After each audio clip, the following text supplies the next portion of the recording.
जैसा कि हमने लास्ट एपिसोड में देखा था, जहां हमारा एमसी यानी कि केल पर्सल सिटी में आ गया था और उसका इस सिटी में आने का असली मकसद एक एंशियंट पावर था जिसका नाम विटैलिटी ऑफ हार्ट है। और इस एंशियंट पावर को हम रेस्टोरेशन पावर भी कह सकते हैं। ओरिजिनल स्टोरी में यह एंशियंट पावर स्टैन फैमिली के सबसे बड़े बेटे टेलर स्टैन के पास थी और यह पावर आपकी उम्र काफी लंबी कर देती है और आपके किसी भी इंजरी को रिस्टोर या फिर हील कर सकता है। केल को हांस के थ्रू पता चला कि इस सिटी में रॉक फेस्टिवल मनाया जाता है जिसमें सभी लोग खुद ही एक रॉक टावर को बनाकर उससे विश मांगते हैं और उन सभी रॉक टावर को देखने के लिए केल उन सभी के साथ निकल गया था।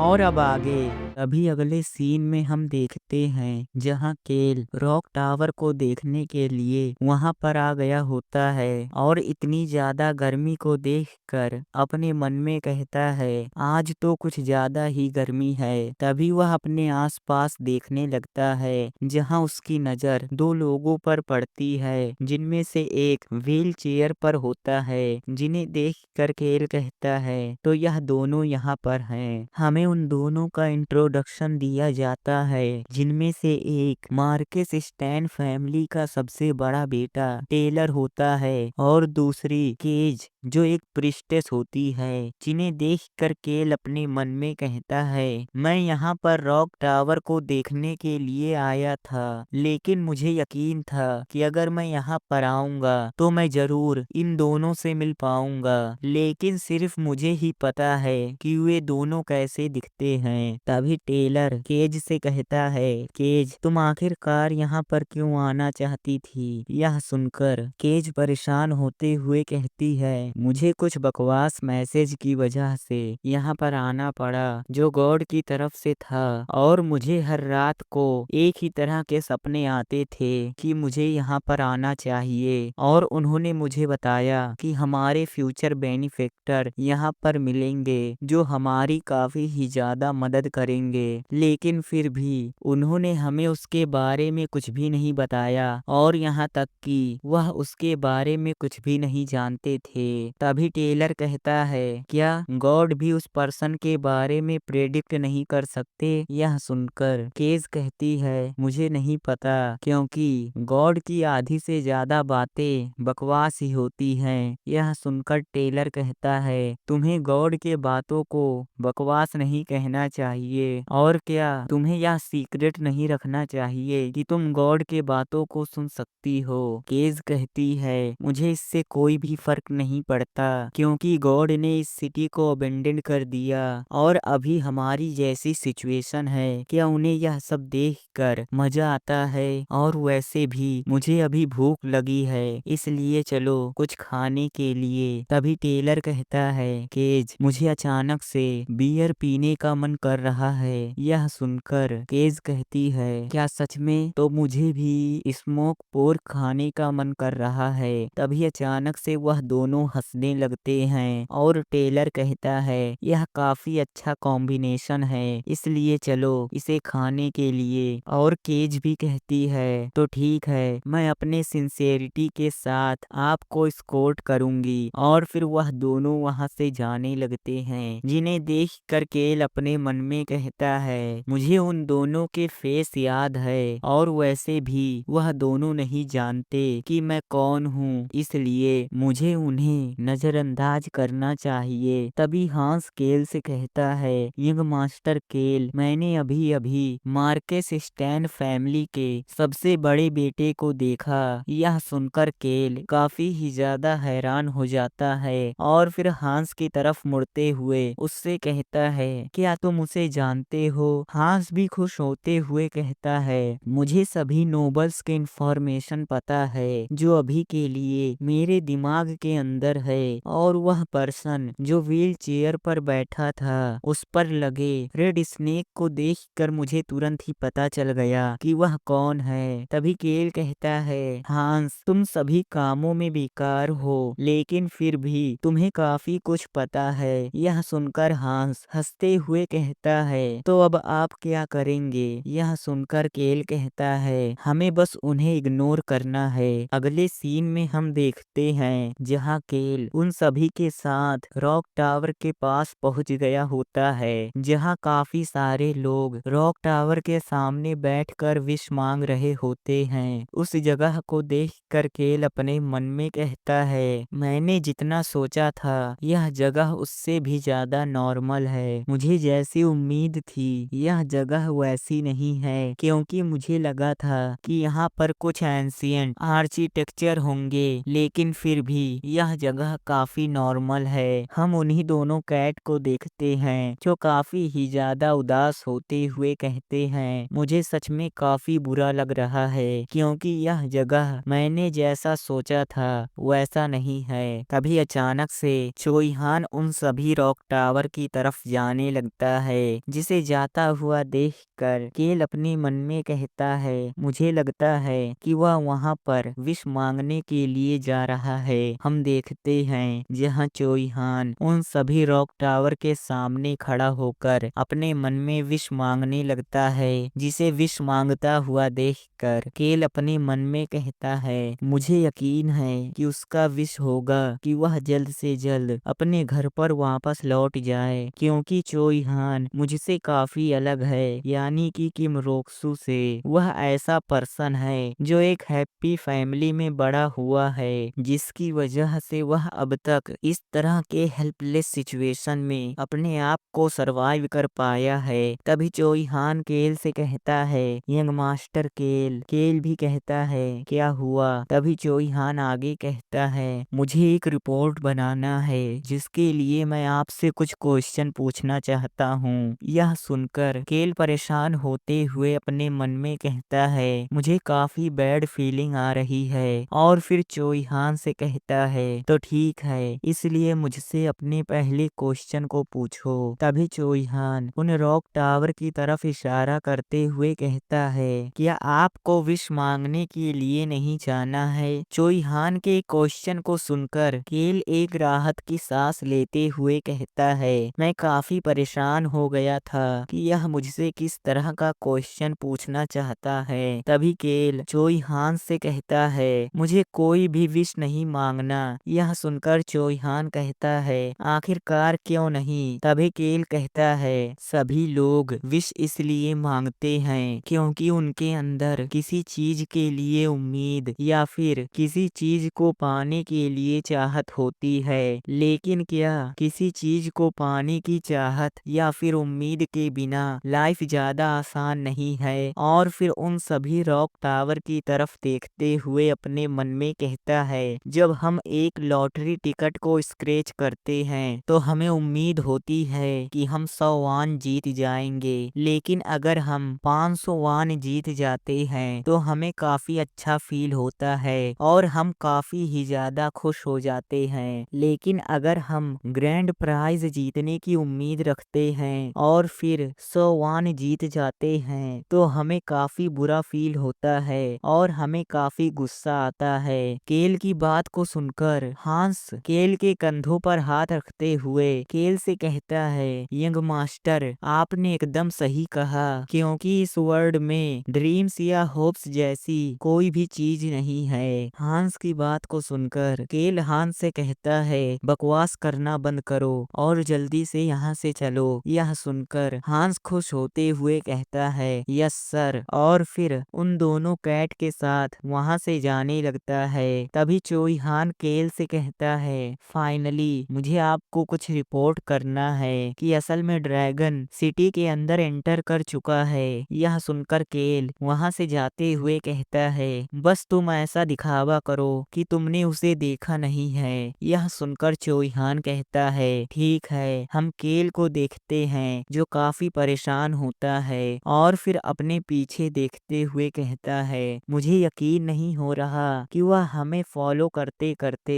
यहाँ पर आ गया है। और फिर चोइहान से कहता है, तो ठीक है, चलो चलते हैं। और फिर चोइहान के साथ वहाँ से जाने लगता है। लेकिन तभी हम उसी जगह को देखते हैं जहाँ पर कुछ भी नहीं होता, लेकिन अचानक से हम वहाँ पर किसी के पंजे का निशान देखते हैं, जहाँ यहाँ पर कोई और नहीं बल्कि वही लिटिल ड्रैगन होता है जिसके पास इनविजिबल होने की पावर होती है। यहाँ से सीन शिफ्ट होता है, हम डायरेक्ट अगले दिन का सीन देखते हैं जहाँ केल अपने मन में कहता है एक ऐसा पर्सन जिसकी उम्र 150 साल थी और मुझे मालूम है कि उसका ग्रेव कहाँ है जहाँ उसने अपने एंशियंट पावर को छोड़ दिया था। और फिर हम केल को देखते हैं जो कहता है मैं अपने साथ सिर्फ जोई हान को लेकर जाऊंगा। हम उसके सामने देखते हैं जहां रॉन, हांस और वाइस कैप्टन खड़े होते हैं जिन्हें देखकर केल अपने मन में कहता है मुझे बस जोई हान के साथ जाना चाहिए क्योंकि वह सबसे स्ट्रॉन्ग है, लेकिन फिर भी मैं अकेले जाना चाहता था लेकिन यह लोग मुझे अकेले नहीं जाने देंगे। तभी वाइस कैप्टन केल से कहता है मैं समझ गया यंग मास्टर। और फिर हांस वहां से खुश होकर जाते हुए कहता है तो ठीक है, मैं उन दोनों कैट से मिलने के लिए जा रहा हूँ। हांस के ऐसे हरकत को देखकर केल अपने मन में कहता है मुझे उससे जैसी उम्मीद थी। अगले सीन में हम देखते हैं जहाँ केल और चोइहान वहां से जा रहे होते हैं। तभी चोइहान केल से पूछता है यंग मास्टर केल आज आप क्या करने वाले हैं। यह सुनकर केल पीछे मुड़ते हुए चोइहान से कहता है आज तुम्हारे क्वेश्चन को सुनकर सबको लगेगा कि मैं रोज ही ट्रबल क्रिएट करता हूँ। और फिर उन माउंटेन की तरफ इशारा करते हुए कहता है हमें उन माउंटेन के अंदर जाना है और तुम्हें उन माउंटेन के एंट्रेंस पर ही मेरा इंतजार करना है। यह सुनकर चोइहान उन माउंटेन की तरफ देखता है और फिर केल के साथ जाते हुए कहता है मैं समझ गया। तभी केल अपने मन में कहता है मुझे चोइहान के अंदर यही चीज सबसे अच्छी लगती है कि अगर मैं कुछ भी कर रहा हूँ तो वह उसके बारे में मुझसे कोई भी डिटेल नहीं पूछता। अगले सीन में हम देखते हैं जहाँ केल चोइहान के साथ माउंटेन के एंट्रेंस के पास आ जाता है। तभी चोइहान केल से कहता है मैं कल यहाँ से जाने वाला हूँ। तभी केल कहता है हाँ मुझे पता है क्योंकि मैंने ही तुम्हें रोजलिन और लॉक के पास जाने के लिए कहा था। तभी चोइहान केल से कहता है मैंने इसके बारे में बहुत सोचा, उसके बाद मैंने डिसाइड किया कि ऐसा कुछ है जिसके बारे में आपको पता होना चाहिए। केल अपने मन में कहता है मुझे नहीं पता कि वह किस बारे में बात करने वाला है। क्या वह कल जो हुआ था उस ड्रैगन के बारे में बात करेगा। तभी केल भी कहता है तो ठीक है, आखिरकार क्या हुआ। तभी चोइहान कहता है मिस्टर रॉन वह काफी ही ज्यादा खतरनाक पर्सन है। चोइहान की बात को सुनकर केल काफी ही ज्यादा हैरान हो जाता है और अपने मन में कहता है मुझे नहीं लगा था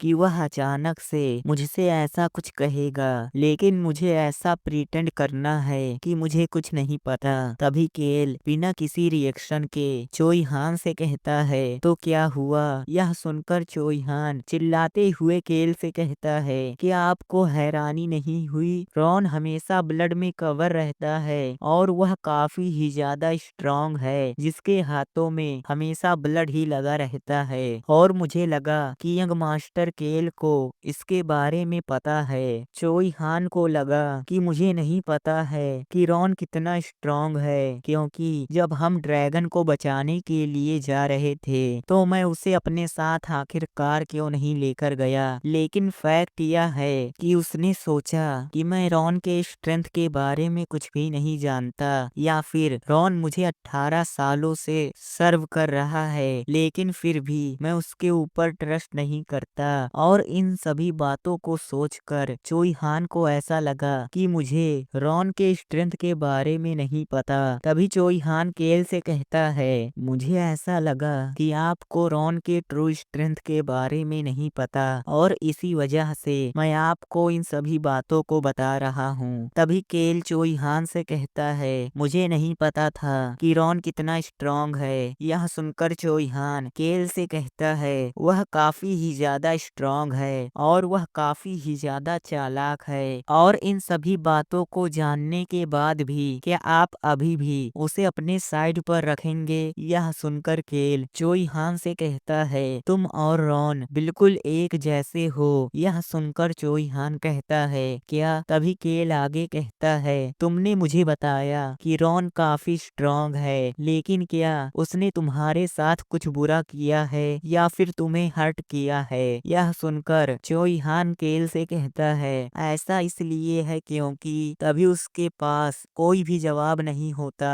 और वह शांत हो जाता है। और केल आगे कहता है दैट इज राइट, उसने तुम्हारे साथ कुछ भी नहीं किया और वैसे भी वह 18 सालों से मेरा सर्वेंट है। रॉन से कोई भी गुस्सा नहीं होता है और यहाँ तक कि वह अपने कामों को काफी अच्छी तरीके से करता है और उसे मैनेज करता है, और वह इन सभी कामों में काफी ही ज्यादा स्किल्ड है और इसी वजह से उसे पूरे स्टेट में सबसे ज्यादा पसंद किया जाता है। और फिर चोइहान से कहता है क्या तुम रॉन से नफरत करते हो? चोइहान कहता है नहीं। तभी केल आगे कहता है तो फिर क्या हुआ? यह सुनकर चोइहान कहता है मुझे बस ऐसा लगा कि आपको पता होना चाहिए कि रॉन काफी खतरनाक पर्सन है। यह सुनकर केल कहता है तुम और रॉन तुम दोनों मेरे लिए एक जैसे हो क्योंकि तुम भी काफी ही ज्यादा स्ट्रांग हो और इसी वजह से तुम मेरे लिए खतरनाक नहीं हो जाते, और यहाँ तक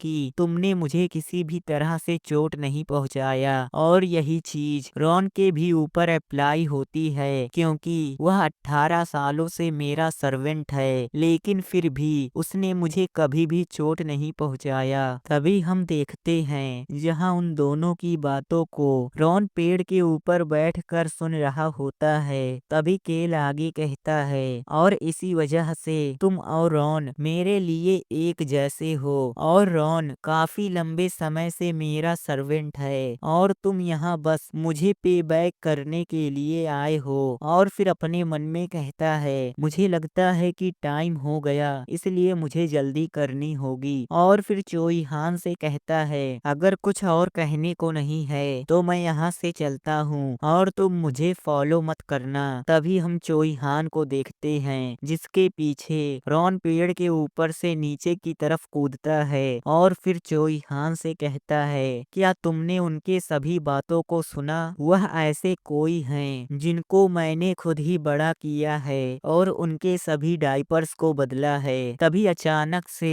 चोइहान रॉन से कहता है यंग मास्टर ने कहा है कि हमें उन्हें फॉलो नहीं करना है। यह सुनकर रॉन चोइहान से कहता है मुझे पता है बेवकूफ, और फिर केल को जाता हुआ देखकर अपने मन में कहता है मैं यहाँ तब से हूँ जब वह चोइहान के साथ यहाँ पर आया था, और मुझे ऐसा लगता है कि अनएक्सपेक्टेड सिचुएशन में तुम और भी बड़े हो गए, और मुझे ऐसा लगता है मैं यहाँ पर किसी भी वजह से नहीं आया था। अगले सीन में हम केल के तरफ का सीन देखते हैं जहाँ केल अपने सामने एक काफी छोटे से गुफा को देखता है, जिसे देखकर केल परेशान होते हुए कहता है क्या सच में मुझे इसके अंदर जाना होगा? लेकिन मुझे पता नहीं था कि यह एंट्रेंस इतना छोटा होगा, और देखने से लग रहा है कि मुझे रेंग कर इसके अंदर जाना होगा। और मैंने आज जिस ड्रेस को पहना है लगता है आज वह पूरी तरीके से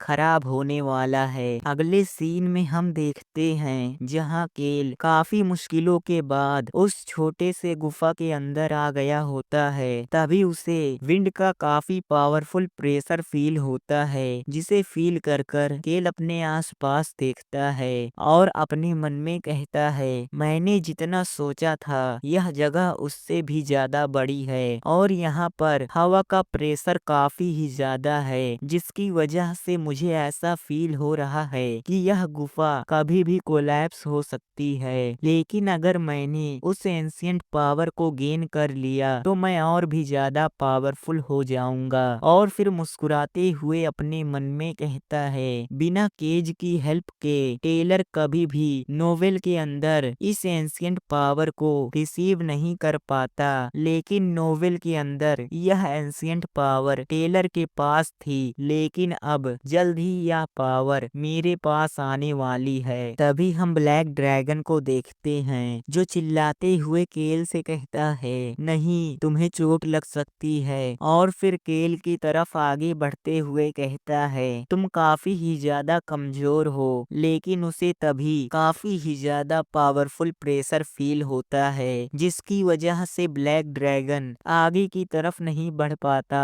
लेकिन तभी केल अपने एंशिएंट पावर को एक्टिवेट कर लेता है, जिसकी वजह से उसके चारों तरफ एक बैरियर आ जाता है और उस प्रेशर की वजह से उसे कोई भी फर्क नहीं पड़ता। केल के पास ऐसे पावर को देखकर ब्लैक ड्रैगन काफी ही ज्यादा हैरान होता है। तभी केल ब्लैक ड्रैगन के ऐसे हरकत को देखकर पीछे मुड़ते हुए ब्लैक ड्रैगन को काफी गुस्से में देखता है, जिसे देखकर ब्लैक ड्रैगन परेशान होते हुए कहता है, मैं बस यहाँ से गुजर रहा था। तभी केल उसे इग्नोर करके आगे बढ़ते हुए अपने मन में कहता है, तो आखिरकार वह सामने आ ही गया। लेकिन अभी के लिए मेरे पास इन सभी के लिए समय नहीं है, क्योंकि हर 3 घंटे में इस गुफा का प्रेशर बढ़ता और घटता रहता है और अभी के लिए यह प्रेशर सबसे कमजोर है और इसके स्ट्रॉन्ग होने से पहले मुझे अपना काम करना होगा। तभी ब्लैक ड्रैगन हैरान होते हुए कहता है, मुझे यकीन है कि तुम एक वीक ह्यूमन हो। लेकिन और फिर केल के बैरियर की तरफ देखता है, जहां बैरियर की वजह से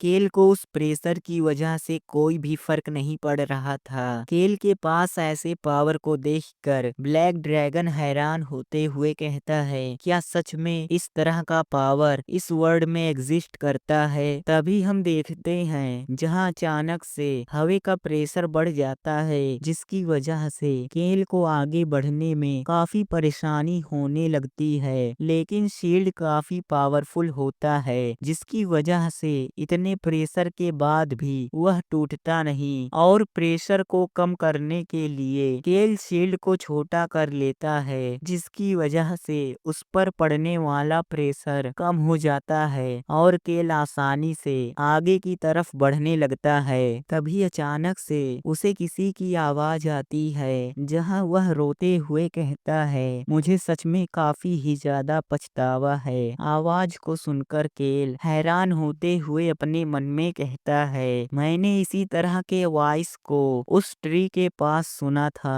जब मुझे शील्ड मिलने वाला था। तभी वह आवाज फिर से आता है, मुझे सच में काफी ही ज्यादा पछतावा है। उस पर्सन के बात को सुनकर केल अपने मन में कहता है, सभी एंशिएंट लोग बिल्कुल एक ही जैसे होते हैं और टेलर ने कहा था कि यह साउंड काफी ही ज्यादा सिंसियर है। तभी वह पर्सन कहता है, तुम्हारे पास जो पावर है मैं उससे फैमिलियर हूँ और मैं उम्मीद करता हूँ कि तुम इस पावर को रिसीव ना करो। उस पर्सन की बात को सुनकर केल हैरान होते हुए मन में कहता है, क्या उसने कहा कि वह इस पावर से फैमिलियर है। तभी उसके ऊपर अचानक से काफी ही ज्यादा प्रेशर पड़ने लगता है और वह पर्सन चिल्लाते हुए कहता है, मैंने अपने सभी फ्रेंड्स को धोखा दे दिया। मैं काफी ही ज्यादा भयानक हूँ, मैं काफी ही ज्यादा शेमफुल पर्सन हूँ। मैं हमेशा होप करता हूँ कि वह सब वापस आ जाए। यहाँ तक कि मैंने अभी तक अपने रॉक टावर को भी फिनिश नहीं कर पाया। उस पर्सन की सभी बातों को सुनकर केल परेशान होते हुए कहता है, यह पर्सन काफी ही ज्यादा परेशान कर रहा है और टेलर ने कहा था कि इस पर्सन की साउंड काफी ही ज्यादा सिंसियर है, लेकिन यह बिल्कुल झूठ है और मुझे लगता है कि वह इसलिए रो रहा है क्योंकि वह 150 साल से पहले ही मरना चाहता था और उसका रोना मुझे सच में परेशान कर रहा है। तभी वह पर्सन चिल्लाते हुए कहता है, यह रेस्टोरेशन पावर बिल्कुल यूजलेस है क्योंकि यह सिर्फ खुद को ही प्रोटेक्ट करेगा, ना कि दूसरों को। मैं एक ट्रैश हूँ। उस पर्सन की बातों को सुनकर केल अपनी अपने मन में कहता है किसे फर्क पड़ता है कि तुम एक ट्रैश हो या फिर नहीं। इस पावर के साथ मैं खुद को काफी अच्छे तरीके से प्रोटेक्ट कर सकता हूँ और अपने फुल पावर के साथ आगे बढ़ते हुए कहता है मुझे बस 5 स्टेप और आगे बढ़ना है। लेकिन तभी उसका बैरियर कमजोर पड़ने लगता है और मानो उसका बैरियर तुरंत ही टूट जाएगा, जिसे देखकर केल अपने मन में कहता है इस एंशिएंट पावर का ऑनर सच में काफी ही ज्यादा बात करता है। तभी वह पर्सन और भी चिल्लाने लगता है रिस्टोरेशन पावर एक कर्ज है। तभी हम उसी रॉक टावर को देखते हैं जिसके पास से काफी ही ज्यादा प्रेशर निकल रहा होता है और उस पर्सन के चिल्लाने के साथ ही प्रेशर बढ़ने लगता है। तभी वह पर्सन आगे कहता है मुझे हमेशा अपनी हार्ट बीट सुनाई देती है क्योंकि मैं डेथ से डरता हूँ और यहाँ तक कि डेथ पेन का एंड है। लेकिन केल इन सभी बातों को इग्नोर करके आगे की तरफ बढ़ रहा होता है और फाइनली उस गुफा के सेंटर में पहुंच जाता है, जिसकी वजह से उस पर पड़ने वाला सभी प्रेशर अचानक से गायब हो जाता है। तभी केल कहता है तुम अपनी लाइफ में सबसे पहले क्या करना चाहते थे। यह सुनकर वह रॉक टावर कुछ भी नहीं कहता, जिसे देखकर केल आगे कहता है मुझे लगता है कि इसे इतना सुंदर बनाने की जरूरत नहीं है क्योंकि यह भी दूसरे रॉक टावर की तरह दिखता है। और फिर वहां पर आखिरी पत्थर को रखते हुए कहता है यह तो काफी आसान है। तभी वहां से काफी ही ज्यादा लाइट निकलने लगती है और वह रॉक टावर चमकने लगता है। तभी वह रॉक टावर काफी ही ज्यादा बकवास करने लगता है। उस रॉक टावर की बातों को सुनकर केल हैरान होते हुए कहता है यह तो काफी ही ज्यादा फेमिलियर है। लेकिन वह रॉक टावर और भी ज्यादा बकवास करने लगता है, जिसकी वजह से केल को उसे जवाब देना पड़ता है। और फिर वह परेशान होते हुए रॉक टावर से कहता है ह्यूमन सच में काफी ही ज्यादा सेल्फिश होते हैं। तभी वह रॉक टावर शांत हो जाता है, जिसे देखकर केल कहता है क्या तुम्हारी बात खत्म हो गई। केल की बात को सुनकर वह रोते हुए अपनी और स्टोरी बताने लगता है, जिसकी बात को सुनकर केल परेशान होते हुए कहता है यह तो मुझे पागल कर देगा। लेकिन वह रॉक टावर यहाँ पर नहीं रुकता बल्कि और भी ज्यादा बकवास करने लगता है। तभी वह फाइनली कहता है अब इसे तोड़ दो, जिससे तुम्हें अपनी लिमिट पर ओवरकम पाने के लिए मदद मिलेगी। यह सुनकर केल मुस्कुराते हुए मन में कहता है यह तो काफी ठीक है, अब वह समय आ गया जिसका मैं कब से इंतजार कर रहा था और अपने पैर से मारकर उस रॉक टावर को तोड़ देता है, जिसे देखकर ब्लैक ड्रैगन को कुछ भी समझ में नहीं आता। और फिर वह अपने मन में कहता है यह ह्यूमन काफी ही ज्यादा अजीब है। तभी वह हैरान होकर अपने सामने देखता है जहाँ केल के सामने एक लाइट होती है। तो फिलहाल ये एपिसोड यहीं पर ख़त्म होता है। अगर आपको ये एपिसोड पसंद आया हो तो आप वीडियो को लाइक और चैनल को सब्सक्राइब कर सकते हैं। तो मिलते हैं नेक्स्ट वीडियो में, तब तक के लिए बाय।